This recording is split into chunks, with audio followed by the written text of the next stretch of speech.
د میدان وردګ اړوند د نرخ ولسوالۍ دا سیمه زرغونه او له بېساري ښکلاو برخمنه ده، خو یوازې هغوی ترې خوند اخلي چې یا د چکر لپاره ورغلي او یا د دې سیمې د باغونو او ځمکو څښتنان دي.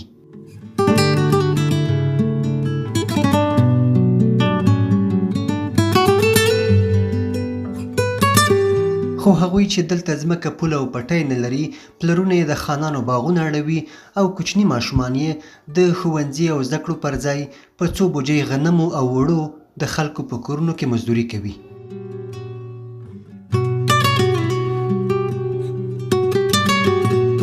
سردار ولي 8 کلن و چې پلار یې د خلکو په کورونو کې مزدور کړ، خو هغه مهال یې د مزدورۍ ترڅنګ د بادار له زامنو سره ښوونځی هم وایه.